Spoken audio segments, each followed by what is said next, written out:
Hey there, parents and guardians. You know, trying to figure out K-12 scholarships in Florida, it can feel like you're lost in a maze, right? Well, what if I told you we have a map? For the next few minutes, that's exactly what we're going to do. We'll break it all down and show you how to find the money that can open up the perfect school path for your kid. So let's just start with the big question, the one that's probably why you're here.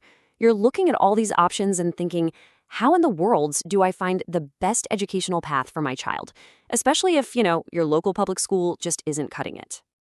The good news, Florida is what's known as a school choice state, and that's a huge deal. It means you've got a whole menu of options, private schools, homeschooling, you name it, to find that just right fit. But, okay, with all that choice, where do you even start? It can be a little overwhelming. Okay, so how do you actually pay for all these different options? I mean, that's the real question, isn't it? Well, the answer, and this is really the key that unlocks everything, is state-supported scholarships. First things first, let's get a key term out of the way. You're going to see this acronym a lot, SFO. It stands for Scholarship Funding Organization. Think of them as the nonprofits that the state has approved to run the show. They're the ones who handle everything from your application to sending out the money. A big one you'll probably hear about is Step Up for Students. They're one of the main SFOs here in Florida. So when you actually go to apply, you'll be doing it all through an SFO's website. That's where you'll upload your documents and, fingers crossed, manage your kids' scholarship funds once you're approved. And that leads us right to our second must-know term, ESA. That's an education savings account. Now, this is where it gets really cool. A lot of these scholarships use an ESA, which is basically like a special debit account. The state puts the scholarship money in there, and then you get to decide how to spend it on approved educational stuff. We're talking tuition, curriculum, therapy, you name it. The whole idea is to put you, the parent, in the driver's seat. All right, so now that we've got the lingo down, SFOs and ESAs, let's get to the good stuff. We're going to take a tour of the main scholarship types so you can figure out which one might be the perfect match for your family.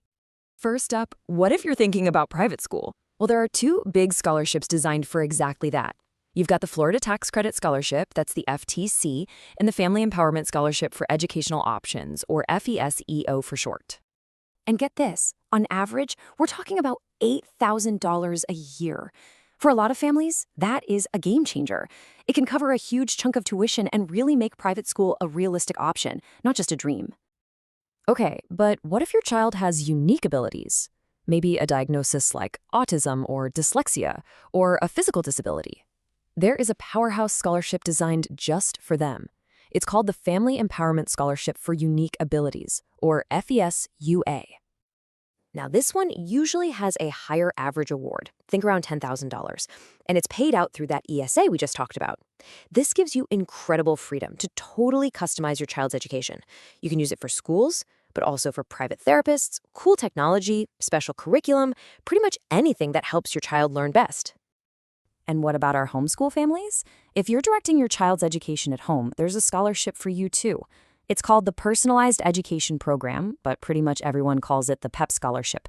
This is the go-to for the homeschool community in Florida. Yep, you guessed it, PEP also uses an ESA.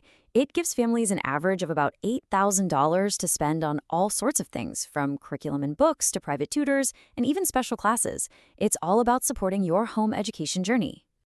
So let's just pause for a second and look at a quick breakdown of these big three. You can see it right here.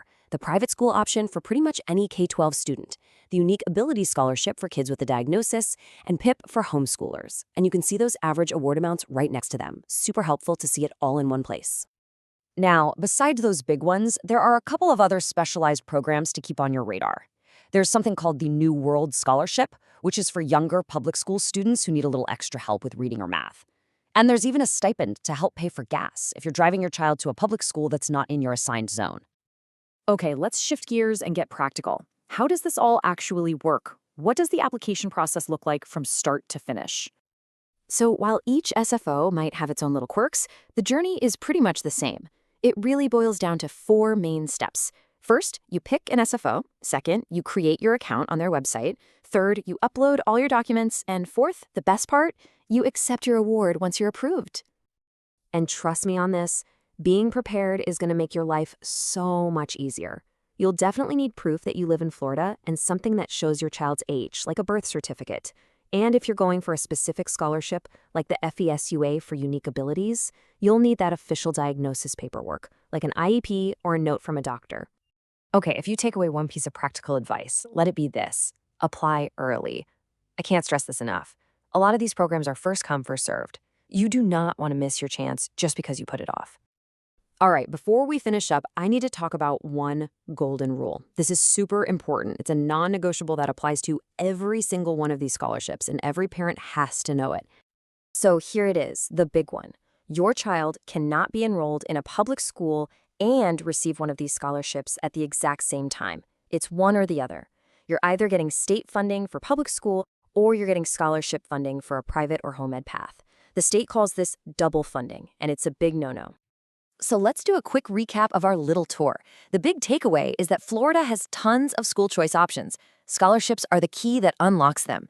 SFOs are the groups that manage everything, and ESAs give you the power to control the spending.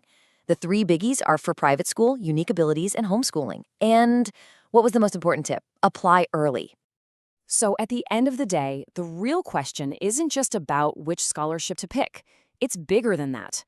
It's about what kind of education will truly help your child thrive. The great thing is, you now have a better idea of the tools available to make that vision a reality. The choice and the power is in your hands.